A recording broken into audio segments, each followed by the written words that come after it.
Welcome to the next episode of Talk Smack with Mac. I'm with my dog Kyle here. What's good, bro? I really appreciate you getting on. We're going to talk some music. We're going to talk some boxing. Are you ready? Let's talk smack. I'm very interested in learning what you do. But first of all, for all my people that's watching on YouTube, do me a favor and hit the like and subscribe button. Truly appreciate it. But yeah, man, tell me, what'd you start doing first? Was it music or was it boxing? I actually started boxing. Well, no. To be honest, music was first.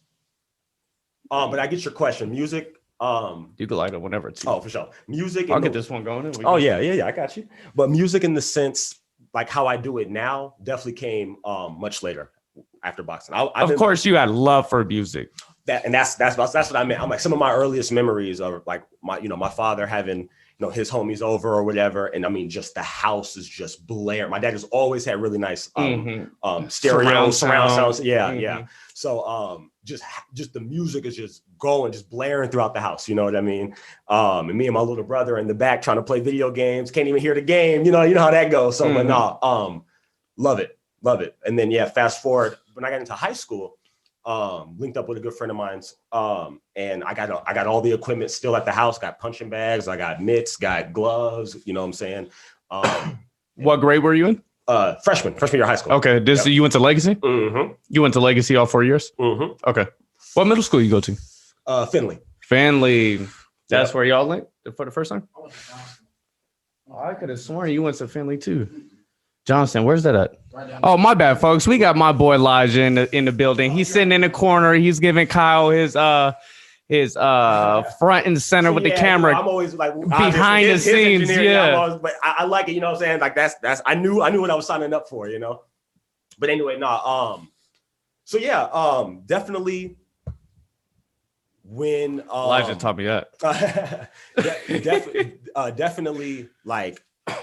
I've always had a fascination with the sport, though.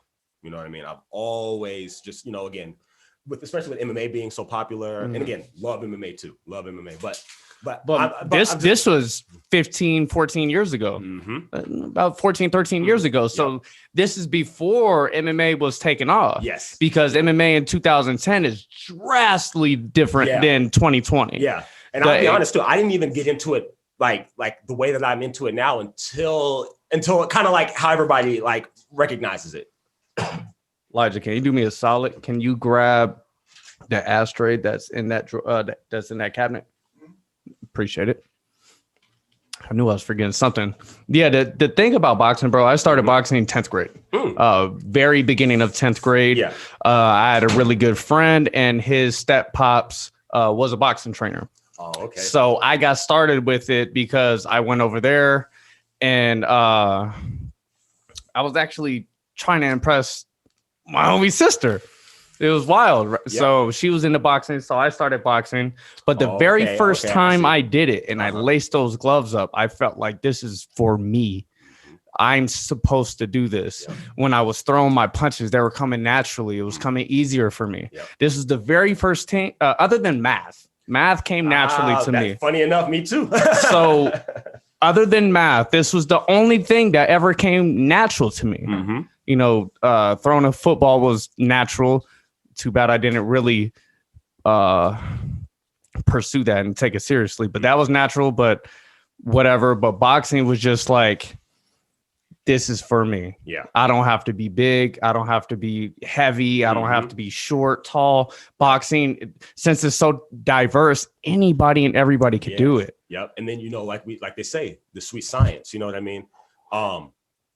That restriction, I've heard people, say, which I, teach their own. They're like, it's a little boring. You know what I'm saying? All they're doing is punching each other. And then, but I'm like, no, to me, it's because they're restricted in that way, because they know that that's the only way they can attack each other.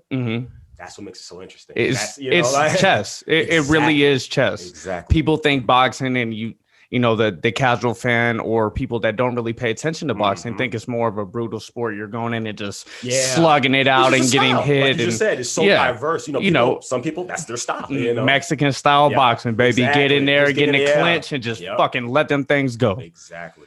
But there's other people like popular Floyd Mayweather. Yep, one of my favorites. He is amazing, man. He makes. I bet. Nope, you good. Here you go.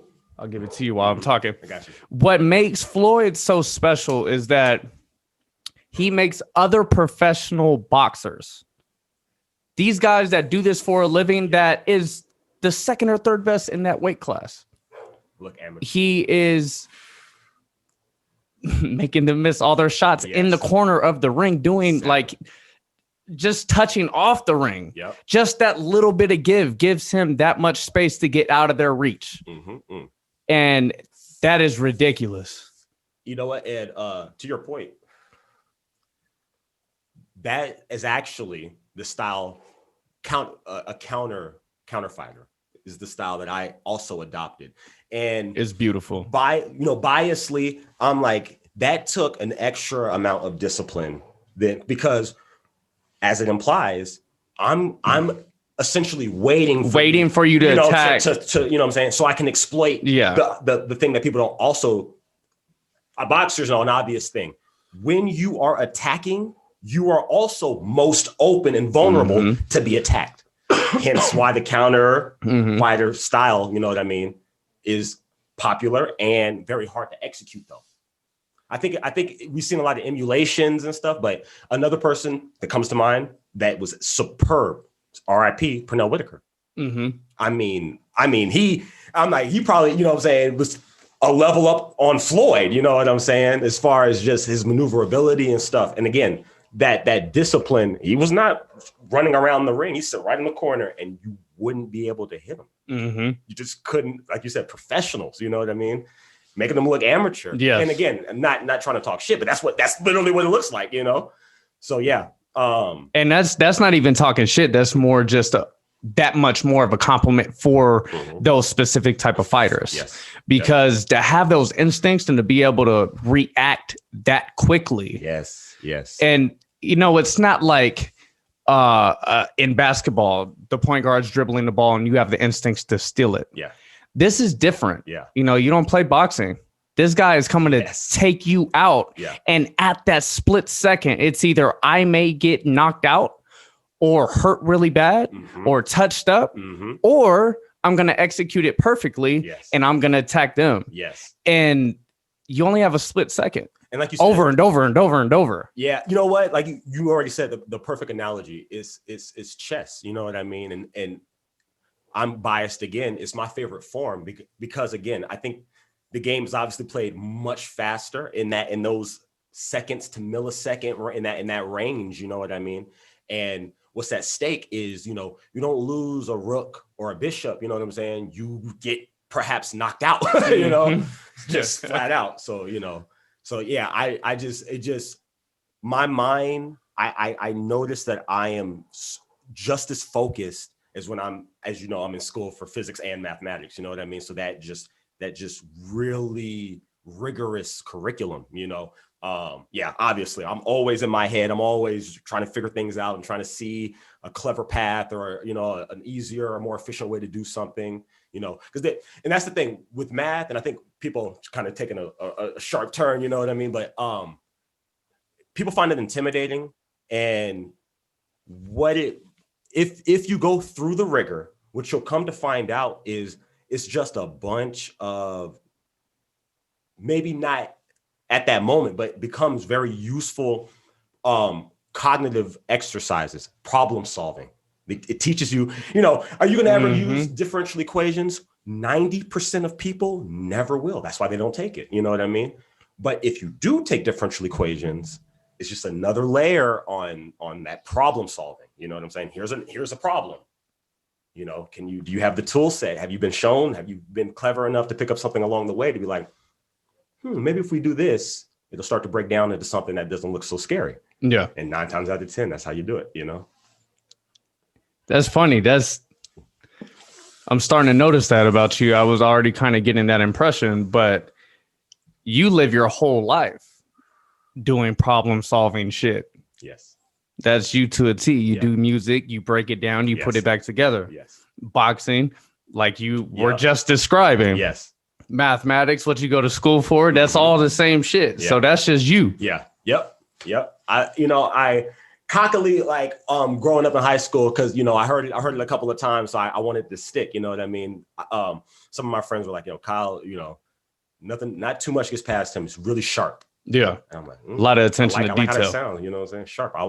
It's one of my favorite compliments. He's like, sharp. Dude is sharp. Then you wear the glasses and shit to pull off the whole look. He's like, fuck it. Let me be this sharp guy. I'm blind. You know what I'm saying? It's not for looks, folks. So you started boxing in the 9th grade. Yep. Now, what did you do with it? Did you pursue? Actually, I didn't. I had, as I was going through high school, and I was taking some amateur fights, and I had some really, really good success. You know what I mean? But I ultimately knew, anyway, that I was like going to go to college, and specifically for math and physics, you know what I mean? So, you already knew that's what you were going to school for. Yeah. When did you find that out? 7th grade when I knew, when I knew I wanted to study space, which funny still, because I'm not going to study space, but yeah, I knew 7th grade when I was, which again, I'm like, I'm not the norm, obviously. I know that, you know what I'm saying? Most people in 7th grade are like playing games and shit, which I was still doing too, but I thought I was going to be in the NFL in 7th grade. You know what I'm saying? NFL, NBA, something. No, I just like, I had high hopes. All my friends had the same dream, But see, I was the kid, like I didn't play, like I ran track for Legacy my freshman year, and I wish I would have stayed with it, but like that's my only like logged in, like been a part of a sports team. I was always just like, the homies down the street, got a couple of guys, we're going to the park, we're going to this location, you want to, I was pulling up, you know what I'm saying? I was getting out of the house, but like it was definitely like in the books, you know what I'm saying? Like I had a nice book collection. If people looking for book recommendations, I got you, I'm the bookworm kind of guy. I was, just as much as I was in the house reading, that's why I like that duality. I was in the house reading, but as soon as they rang the doorbell, I was right outside without hesitation. You know what I mean? So. Yeah, I was like that too, but instead of reading, I was playing video games. Sound like my little brother, but yeah. But I was outside. I did my thing. We used to play outside all the time.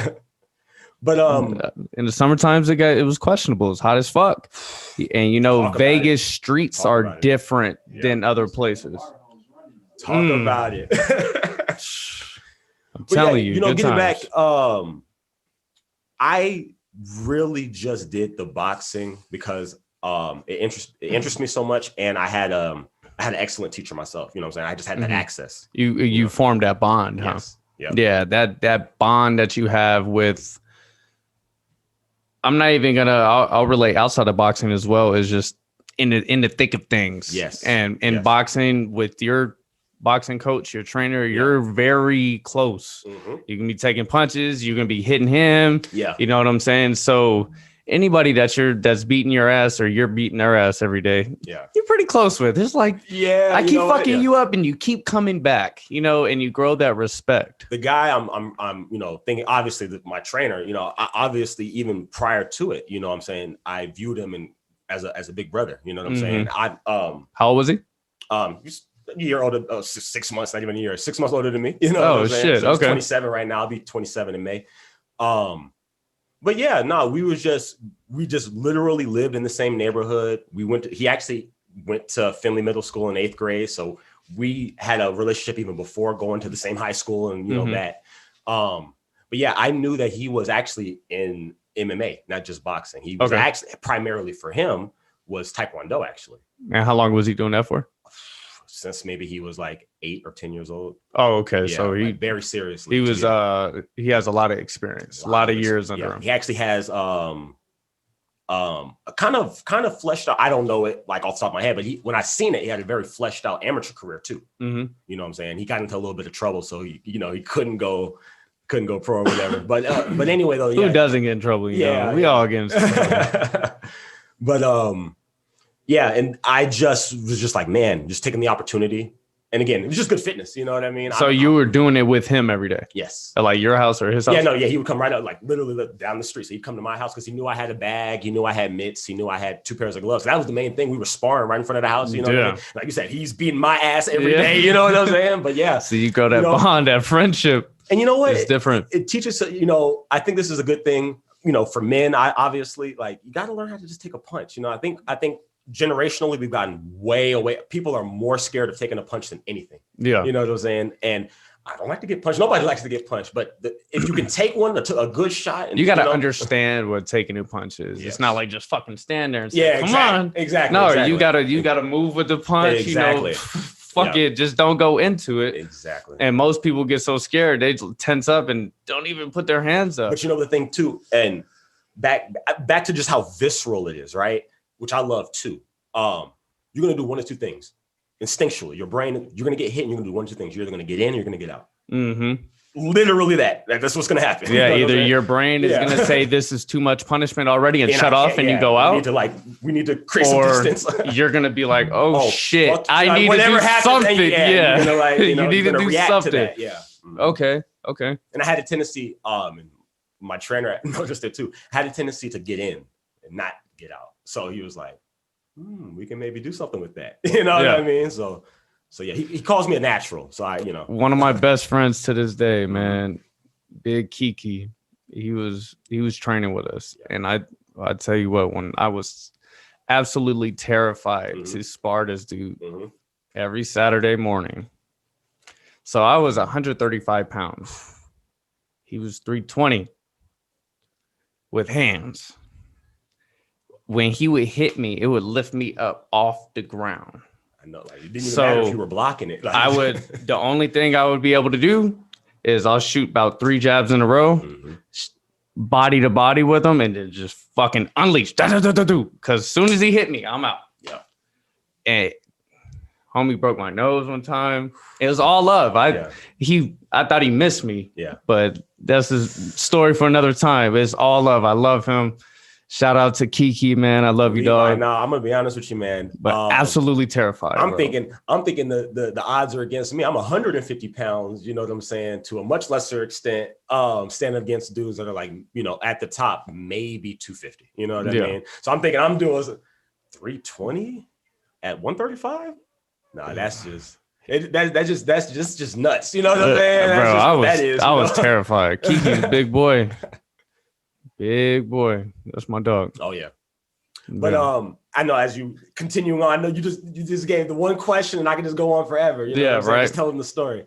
So fast forward to graduating out of high school, getting into college or whatever, and just hanging out, to be honest with you. Still into the music. By this point, I had like the reputation of like one of the largest like music libraries. This is like, Kyle, bet you ain't got this, bet you ain't got that, bet you ain't got this one, but you don't remember that. And I'm like, I got all of that on my phone right now. You know, that kind of thing. So in other words, I'm like, you know, somebody get the aux cord, they handed me the aux cord. You know what I mean? Then I'm hanging out with my boy Raekwon, you know what I'm saying, who also does music and stuff. And like, it was like night and day. I'm like, we're going over there smoking, chilling, you know what I'm saying? So I'm over there one day, smoking, chilling. I'm over there the next day, studio. No lie. He like just put it up 50-inch TV with the computer hooked up. He got a microphone in there. And I'm like, I knew exactly, like instantly when I walked into his room, I knew exactly what I was looking at, you know? Yeah. So I'm like, what's up? You know what I mean? So immediately, that's my guy. He was just like, you see my excitement. He was like, oh, you want to hop on the mic? I'm like, oh, no. I'm just, you know what I mean? Like, and then he was like, well, tell you what about you record me? And that's he gave you the idea. That was like he sat me down in the chair, and I remember like these are the first time I'm like, I still don't know what I got you. I definitely more into that, you know what I mean? But I'm like, I still don't know what I'm doing. We get literally first instruction and ran with it. He was like, yo, it's easy. 2 buttons, all you need to know, which I obviously need to know more than that. But he was like, space bar is play and pause. And then if you push the enter key, it's going to bring you to the beginning of the session. That's all he told me, and we ran with it. So yeah, the rest is history. You know what I mean? I've been engineering music, recording, mixing, and mastering music for 3 years. Okay. Well, shout out to Raekwon, man. Raekwon, you keep coming up in all the discussions. Yeah. You got a big hand in everything that's going on, and we out here need to get you on Talk Smack with Mac, dog. But yeah, man, that's cool. So how did you two run into each other? Okay. So, well, obviously going to the same high school or whatever, always cool. You know what I'm saying? To be honest, never really hung out, but it was just, that good energy. So like whenever we seen each other, we always spoke to each other. We always recognized each other. It was always good energy. And then obviously it's hard. This guy's the quarterback, you know what I'm saying? It's like almost if you play into the popular, which I didn't, but if you play into that popularity thing, it's like if he knows you, then you're good. If you're trying to know him, that might, come off a certain way. But yeah, so fast forward, like I said, graduate. Elijah ain't shit. Shut the fuck up. You ain't shit.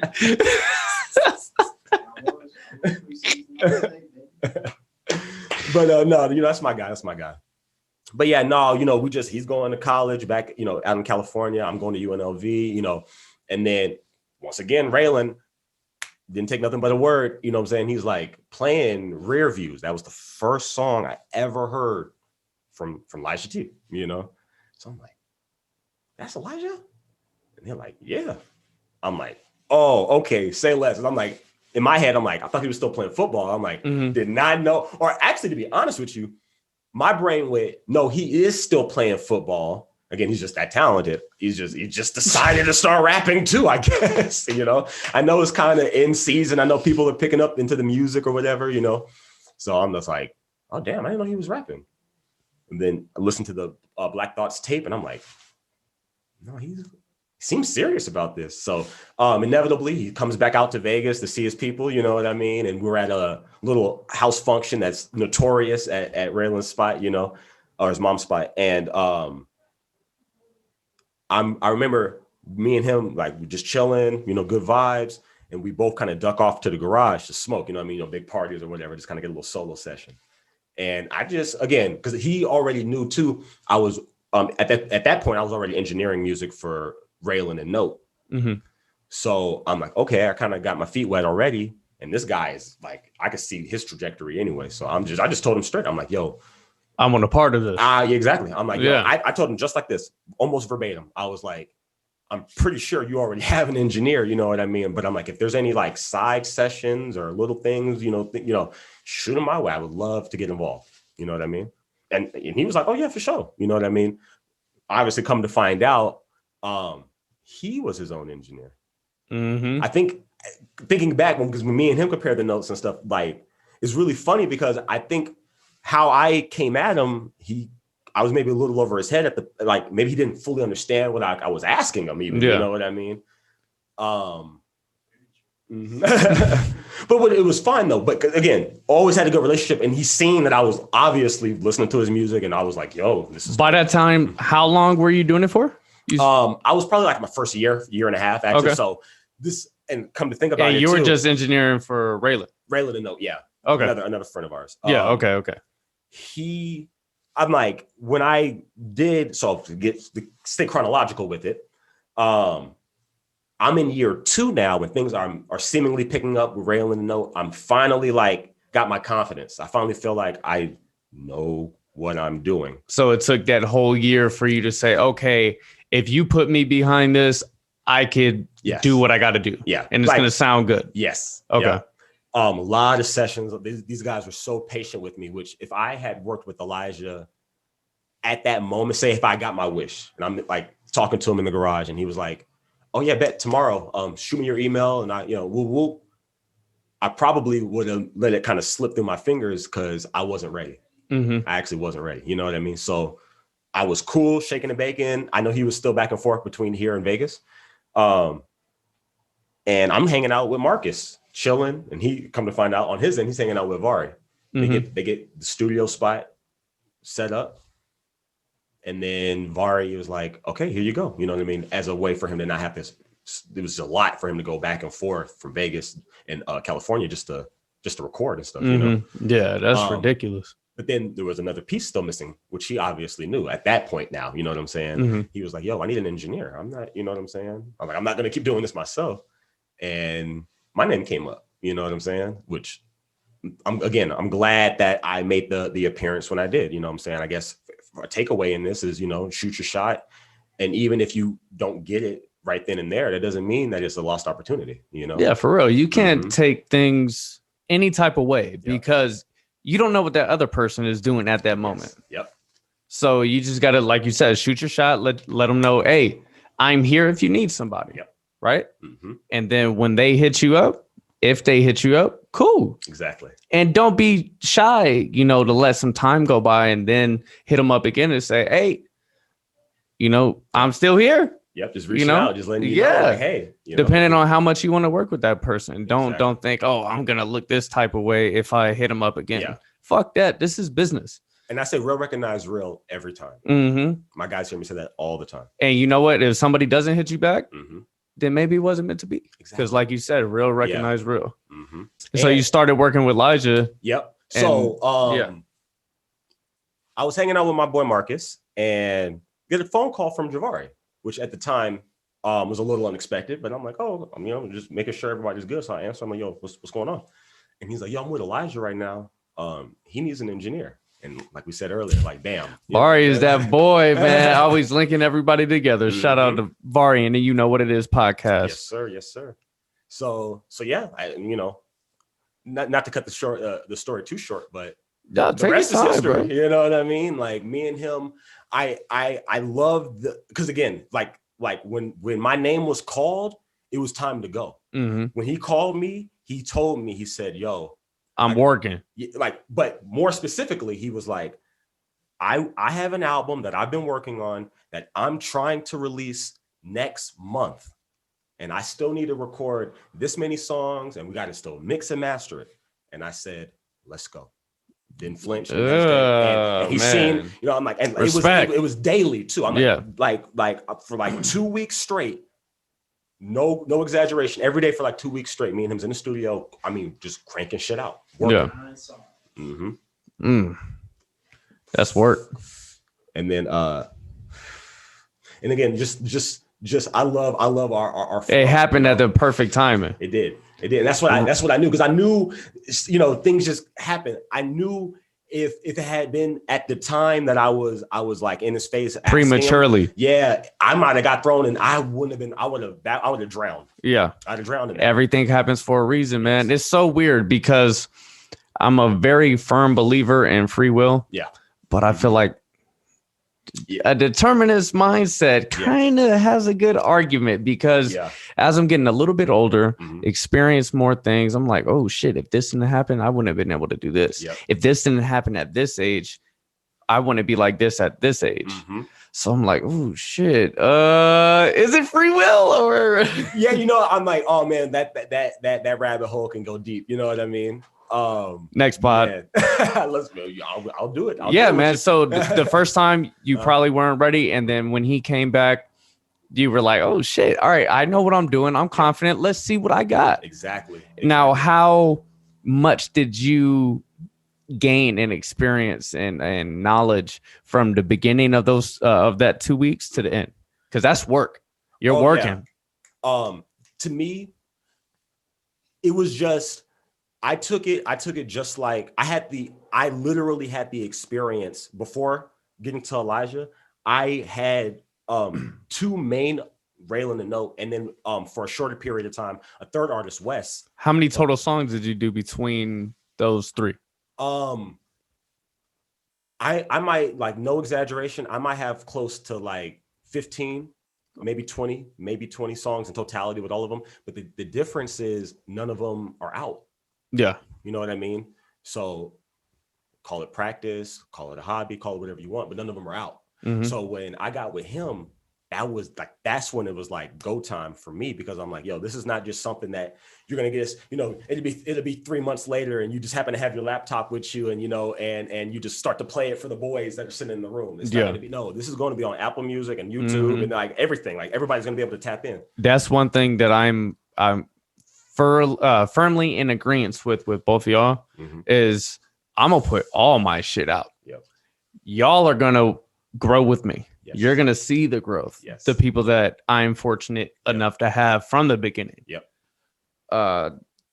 Let me show you. Yeah. Let me show you why you should listen to me or pay attention to what I'm doing. Mm-hmm.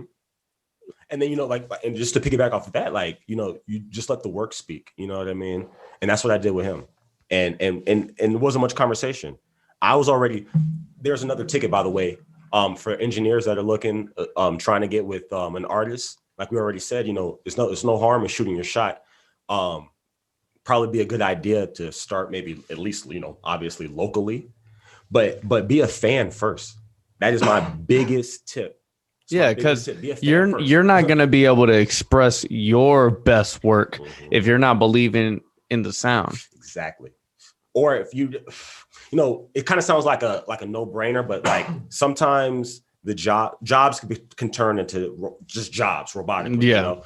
And this is a passion of mine as well as my job. You know what I mean? So where the passion comes in is I primarily work in rap music, hip hop music. You know what I mean? I have mixes and stuff for R&B. I have mixes and stuff for rock music and stuff. So I have dabbled and I listen to a lot of genres of music as well.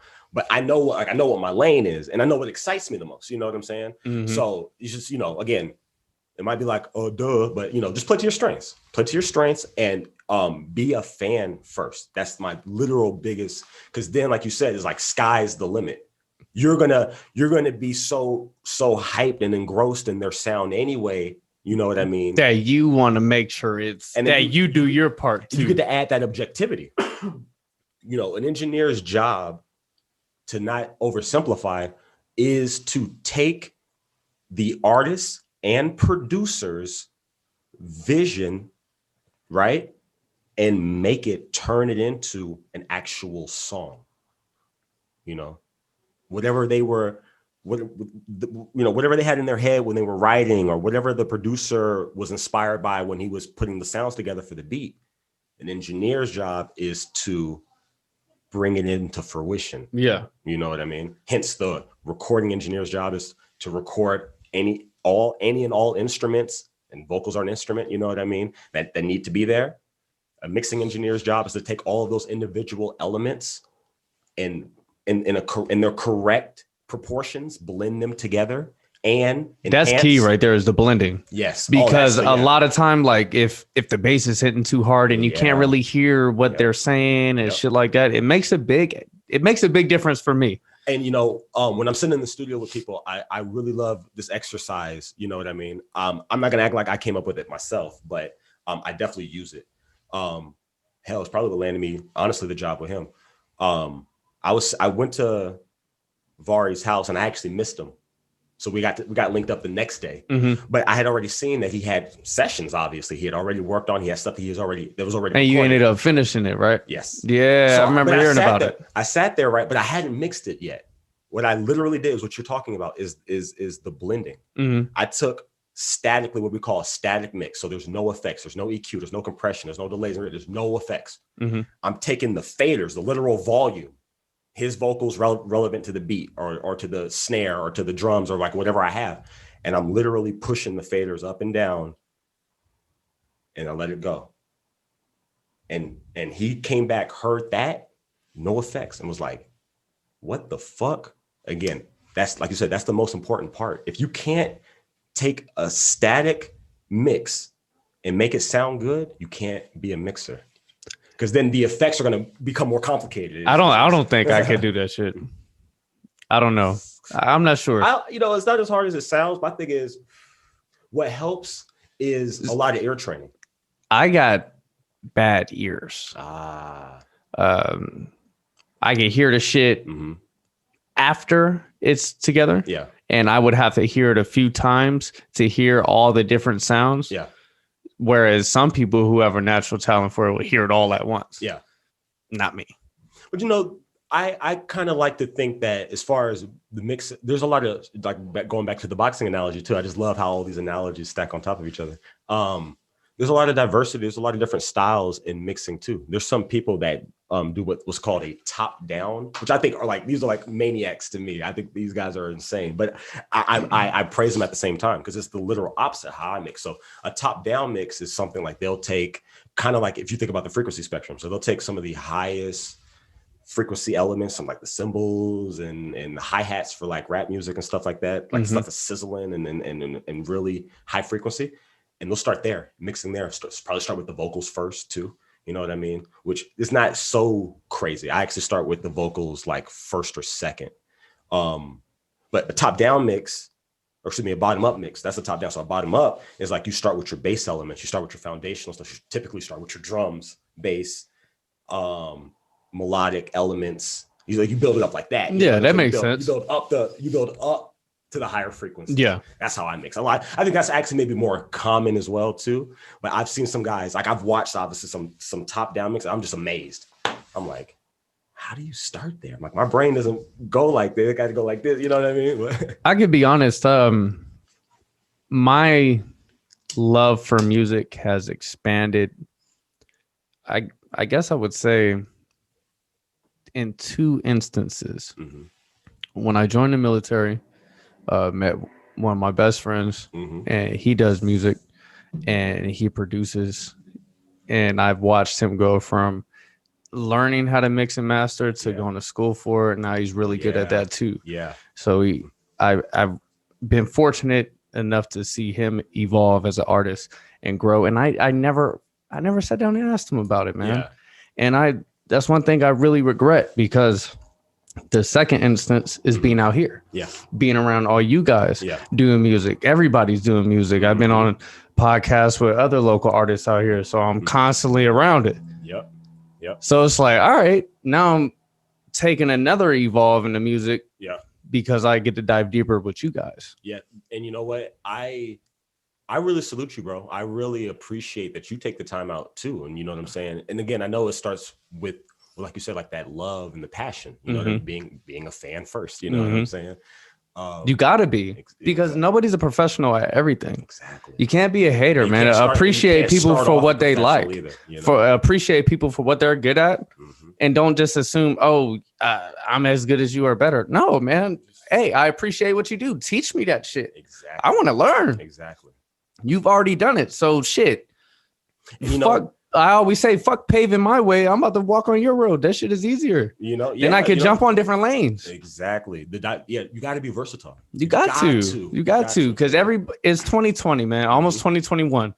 Everybody's good at something. Yep. You got to be good at multiple things. Exactly. And that's why, you know, I with no shame at all, I'm like, no, like I do 3 engineering jobs. I can literally name very, very famous people that do one of the things. Now they do a lot better than me, right? Yeah. You know what I'm saying? But still, they are specific and just they stayed in their lane and mastered at it. Recording artists and instrumentalists, or in very, very more limited cases, because it's a lot that goes into it. Just being mastering engineers, just taking mixes and doing the last little bit that it takes and adding basically commercial loudness, not to minimize the job, but it's just so many different things that people just don't understand, and they're not supposed to, you know what I mean? How I can break down the music and should be able to break down the music, I'd be fascinated for somebody to do the same thing with films. I'm not a crazy film guy, you know, which probably is not a surprise. I'm a crazy music guy. That's what I'm spending my time doing, you know? It's weird, man. I was really big into music. I mean, really big into movies. Excuse me. I feel you. Movies is my shit. Yeah. And, you know, typically, I think that's more the norm too.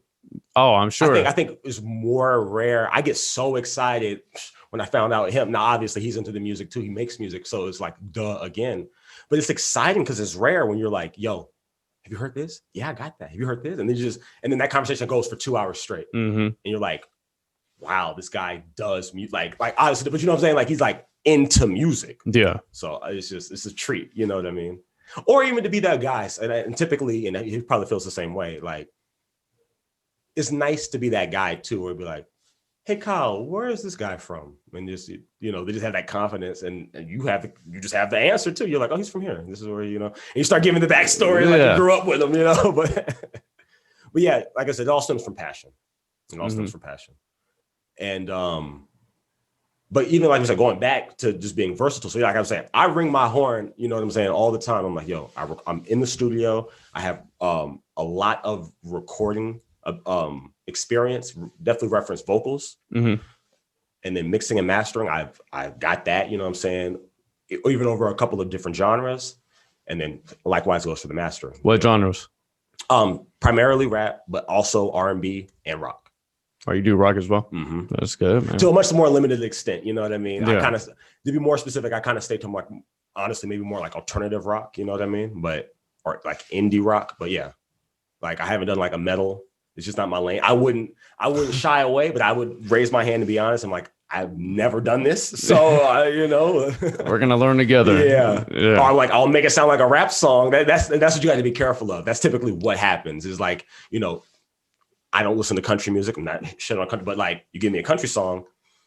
When I give it back, if you don't give me no, you're gonna put your twist to it. Exactly. You always got to put your twist on it to make it yours. But like that's important. But you got to stay true to the genre too. And the whole goal, like the whole point of the engineer as well, like I was saying earlier, is to bring into fruition the producer and artists what their dream is, what their intention of the song is. So do you put your yes. Even if it's so little? Yes. Okay. No, so we definitely have to, but within, like I said, within reason. Oh yeah, reason. You're not gonna end up like try to go in there and change some shit up. Oh, exactly. Because a lot of the times, like you're saying, there is a person that does all those separate things. So you can't just go at the end and just say, I'm gonna change this. Exactly. Yeah, but you do have to make it yours. Yes. I have no fucking clue what that is. That's so true. That is true. And I have specified to him, and I have no problem.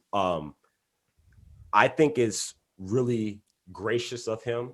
Can you explain that to me? Would that be like making, like for instance, you will make a specific drum louder than maybe another mixer would? Yeah.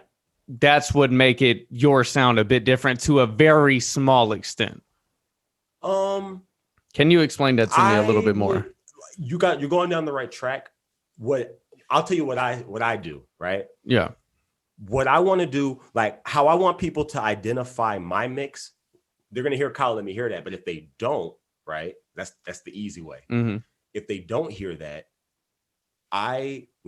most people are listening to, you know, music on some kind of pair of headphones. You know what I mean? You got the real good headphones to where you can hear all the different sounds. Yeah. But that makes a big difference. I'm trying to make whatever you're listening to, my mix, I'm trying to make sound 3D.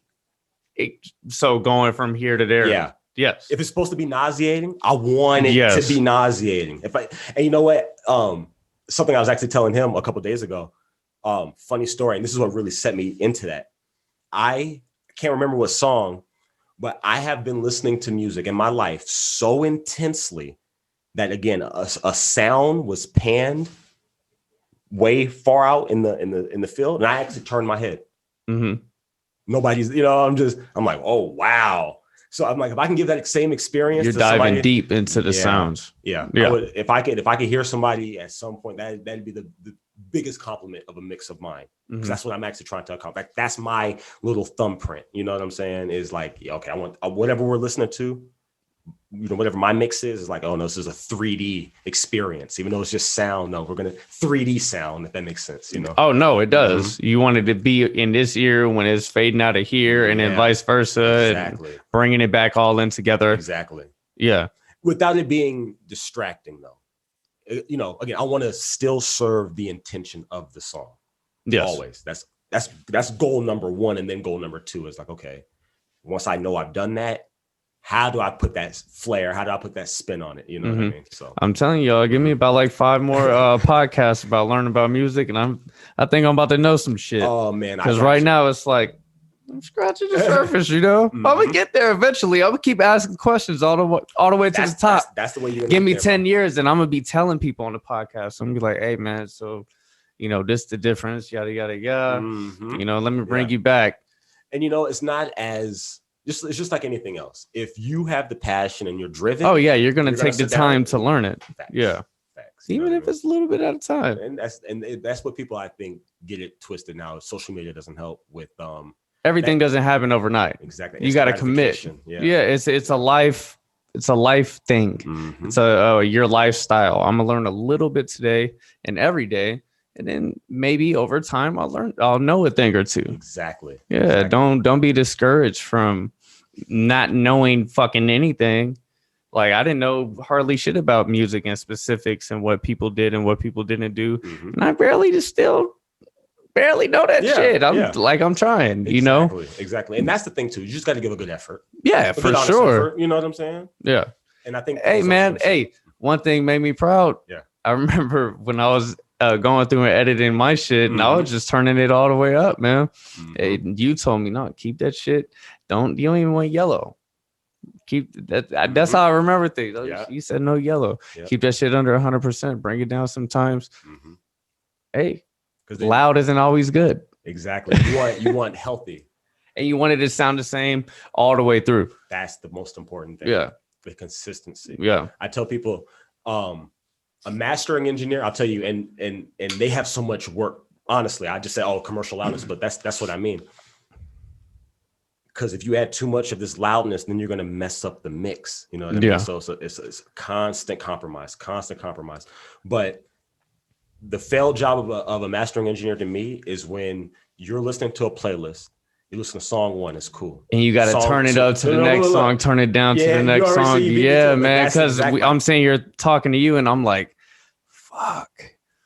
All of my shit, I need to go through and start writing down percentages of where I'm having my intro and my outros at, so it sounds the same every time. How long am I letting it play in the beginning? How long am I running in the back end? Yeah, I need to keep that consistency. So I really need to get a book and start writing that shit down because I kind of have an idea, but I think I'm Superman and I can remember everything. But fuck that, I need to write it down for sure. That was, man. Shout out to my mom. She just told me that. But and it had a dumb moment for me. You know what I mean? She just was seeing how I was just scrambling because I was same thing. I was just trying to remember everything. And she was like, "You got your phone with you all the time, and you just don't even go into your little notes. You could just." I have so many notes. Yeah, I have so many notes about the podcast, but nothing about the mixing. Yeah, and sometimes I got to take a note. You know me. I'm like, I got to take a note to go put that note in the right spot, so it can be. I'm gonna just start putting it in my computer notes, man, for sure. But just that learn something new every day. And you know what? You can't be organization. That's another thing about the job. It's my job as an engineer, and specifically when I claim artists. You know what I'm saying? When he needs something, I got to be ready to go. I can't be like, what? Because again, like that's in the nature of the business. You know what I'm saying? The time that he's letting me know, and I need to be sending it to him, that's all the time he had too. You know what I mean? But we just got to make the move. We ain't got time to talk about that right now. You know what I'm saying? So organization is key. Just period and everything, right? And just life, you know. Yeah. But surely a key to being a really good engineer. Yeah, man.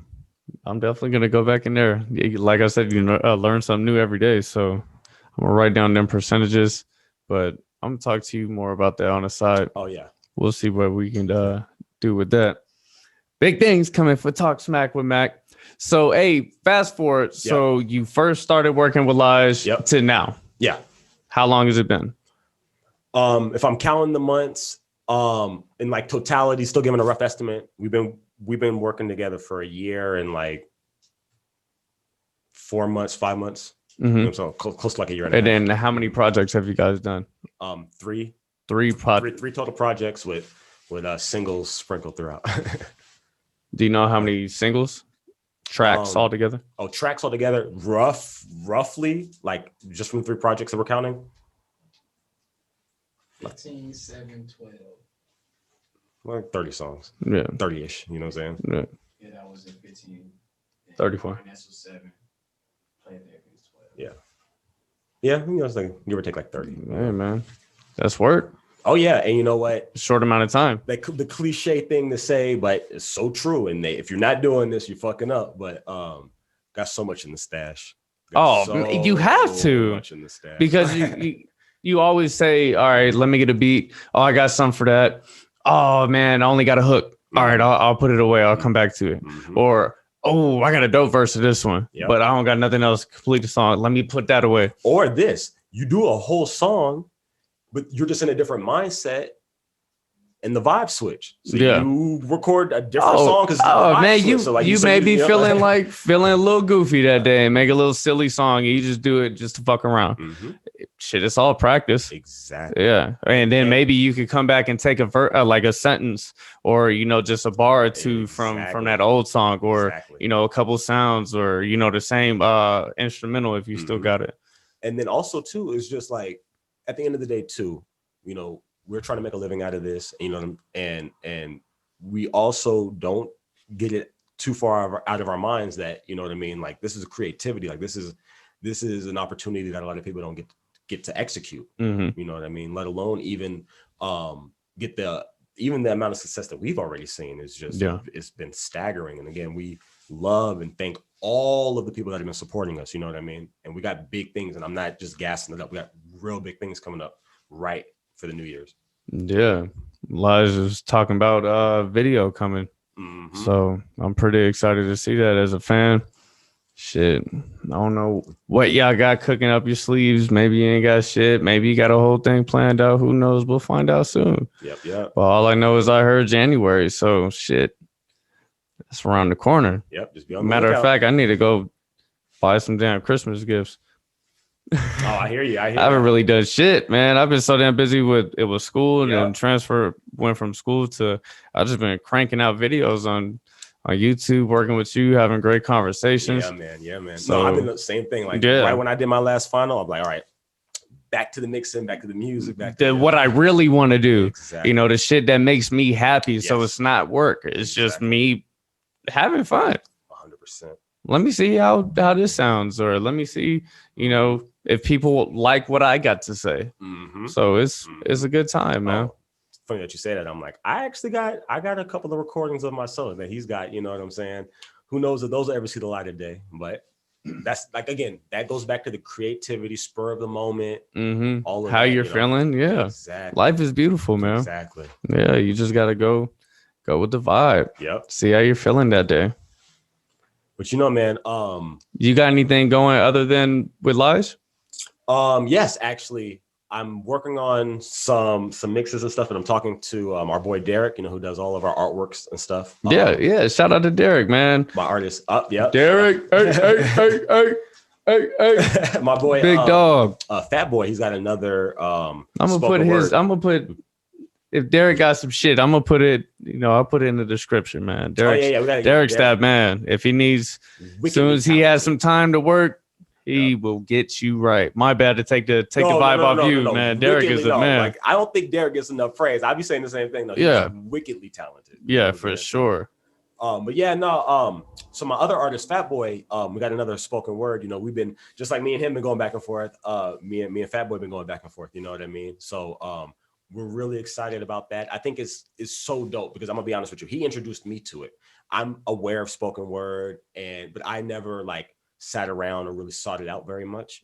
But when I met him and then just seeing like how much he wrote, you know what I mean, and then just even his reluctance to just, you know, speak it out and just, you know, so we were like, man, after hearing about 2 or 3 of them, I think he beat me to the punch. He was like, man, no, we got to put him on the microphone. We got to do something with that. Yeah. So I just, I just jumped on it. You know what I mean? So it's been a really, really dope journey with him because for all intents and purposes, like I'm also his producer too.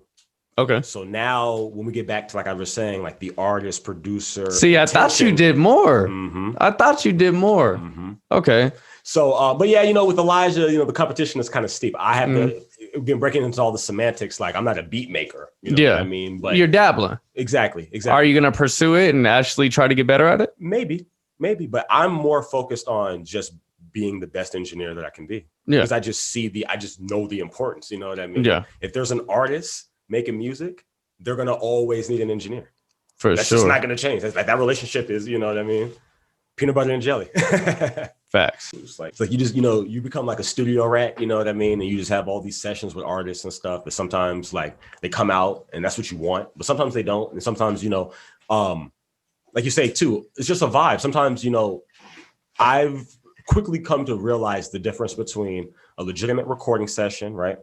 And a jam session, right? Where they still want to like, even though they're just jamming, they still want to put it on wax. What we say, put it on wax. Yeah, you got it. When you just got to get in there and say some shit. Exactly. Because a lot of times when you just go in there and say some shit, you say some dope shit. Oh, exactly. Then you can say, all right, I got that recorded. Yeah. Hey, I said that one. Fuck. Hey, bring that up. Let me hear that. Or just like you were saying too, is like, man. Dabble, take a little bit. Exactly. And the archive, right? You just be sitting around chilling. I can't tell you. It's my favorite thing to do with him. We just be chilling. Go back and laugh. We just be in the rat race. And then I'm just like, without even saying anything either. I'm just playing music. I'm playing sessions. I'm playing him. And the next thing you know, because I know what's coming up, obviously, but next thing you know, like 3, 2, 1, it's like, damn, I forgot about that shit. That's how I know. I'm like, gotcha. Gotcha. But I got it though. You already know it's right here. You know what I mean? And that's what we mean. Like that's like the beauty of it too. Yeah. Again, when you are passionate, I know I said that. That's passionate is the word of the day. Yeah. No, for real. Because when you have passion and love for what you're doing, it's not work. It's fun. It's not. And by the way, I want to expand on that because I want to dispel all the myths too. That's kind of like my little thing. People love to say that. When you're passionate about something, it's not that it's not work.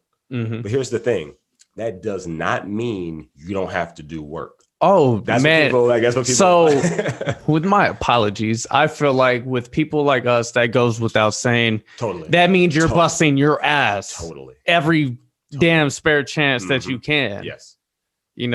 Whenever you want your side hustle to be your main hustle, you got to put in 10 times the work on your side hustle. Yep. Because it's got to eclipse. It's got to take that rollover. Yeah. You know what I'm saying? You got to be able to not flinch. You got your lifestyle still has to maintain, or it has to maintain for a bit, and then it should increase. You know what I mean? Yes. We're always trying to do like this. It's a motto of mine. You know what I mean? It doesn't matter how steep. Sometimes it's not always as steep. He's not a Nazi, but you got to keep it. No. But no, just that upward slope, that upward. You know what I'm saying? That growth. You know what I mean? That's what I was referencing. I know what you're saying. Yes, and there's going to be some times when you have some drawbacks. You take a couple steps back. Yes, shit happens. Yes, like you were mentioning before about having to back up to your backup just in case because shit happens. There's times when you could lose your files. There's been plenty of podcasts that I've done that I forgot to hit the record button or the camera turned off on me. I lost files. It's hard. Yeah. It's hard. And it's all learning experiences. You take a few steps back and then you're like, well, all right, cool. I know that now. Now you're taking 5, 6 steps forward. Exactly. And then my reference to leveling up. It's just that routine to like you said, you got to go through those stumbles and you have to fumble a little bit, Same over here. I can't tell you how many times actually. It didn't take me too long to correct, but how many times still I'm doing a mix. I'm going crazy. I think my mind is just going. I'm doing this. I'm doing that. This is sounding good. This is sounding good. And then something just happens. And I didn't push. I didn't save. So when I opened it up, it wasn't there. It's just like we recorded it. So I got to do all that again. Oh, it's blank. It's like essentially blank. Yeah. So it didn't. I'm like I had to learn that lesson. Said more times than I probably should have, but I learned it quickly. So Command S for you guys out there. It's a muscle memory thing now. You know what I mean? I just do anything on my Command S. You know what I mean? He was intertwined into the conversation. My bad. But yeah, I know you were asking me earlier. Thank you for your festivities. My other artist, Fat Boy, he's been making some waves too. Again, like I was saying earlier, it's just he's in Vegas. Yeah, he's whenever he wants to get on the pod. Oh, we're gonna get him. We're gonna get him lined up for sure. But he does spoken word. And again, being his producer, my creativity, how it comes in for him is I try to let him know. And like initially, I'm like, I think the appeal, because again, it's not that he is so talented. It's not like he couldn't hold your attention like a cappella, right? Mm-hmm. But I know he's a singer. Well, no. Just he's a rapper. Are you talking about his flow? Exactly. Okay. Exactly. And just like it's really just more like poetry. I mean, that's kind of it's kind of different. Yeah. Mm-hmm. Different types of rap to be able to do that, and then to be able to do it with sounds and stuff. Exactly. It's completely different. Like you could say, people in the Northeast, freestyling on the corners and shit, they're gonna sound, if you put that on a beat and try to make a song to it, that's not gonna work. But it sounded dope as fuck right there. Exactly. So it's just different styles. And that's again kind of the beauty for me. It's like I always tell both of them, I'm like, yo, we're not gonna let these people put you in a box. I don't want you creatively. I'm not going to ever put you in a box. Yeah. Kyle, you want to do this? And I'm going to give you my 2 You can cents. always expand and Mhm. learn and grow. And exactly. But That's how you stay relevant with people that's already made it. But art, how you push art forward is through experimentation as well. Yes. It's a lot of You got to be able to think outside the box. Originality is at an all-time low. Mm-hmm. I still believe that. You know what I mean? I think we're swinging around a little bit, but we're still kind of low. So that's kind of my number. When my guys hear me say that, at least, I'm saying once or twice a week, no cap. It's like, the originality, like we got to just keep the experimentation. Again, we got to do everything within reason. Balance is always the key. You know what I mean? But I would never want to put these guys in a box. And as their engineer, that's another thing. And even more so as a producer, that's the literal worst thing that you can do. Yeah. Is try to no, we're going to just, this is your lane. You can't put a grasp on somebody's creativity. Yep. That's insane. Yep. When you try to put it like a bubble on that, mm-hmm. It's not. You're not doing anybody any favors. It's supposed doing to be that. fun, right? Yeah. That's another thing I keep in the front of my mind. I'm like, just to keep it simple, I got into this shit because it's fun. Even my worst sessions, literally, I'm not exaggerating, my legitimate worst sessions where they've walked out, you know what I'm saying? In the moment, I can't say I didn't enjoy it. Now, I didn't like how it ended up, obviously, you know what I'm saying? But no, because guess what? That's a make or break moment. Yeah. Engineer get walked out on by an artist, he starts second guessing himself. His mixing he can't do the job no longer. Yeah. My confidence didn't dwindle. You know what I mean? When did that happen? How long were you doing it for when that happened? I was well linked up with him. You know what I'm saying? It just wasn't going that. It wasn't what they envisioned. That's what it was. Their vision and my vision, this is common.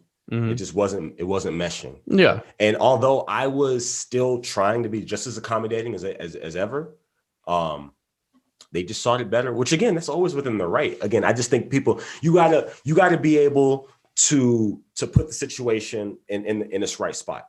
Mm-hmm. So like I said, them walking out, that's what happened. Yeah. But why? To me, because our visions weren't.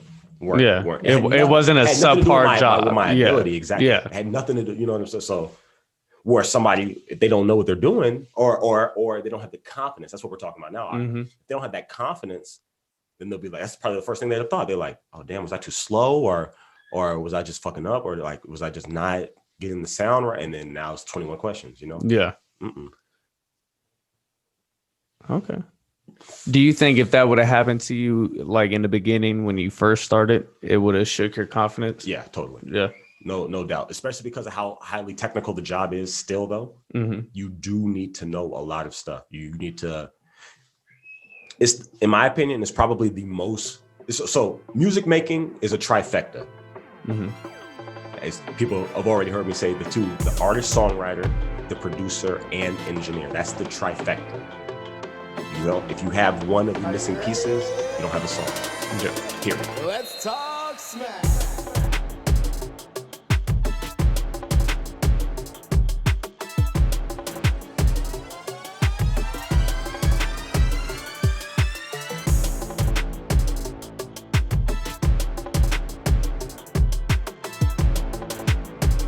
Let's talk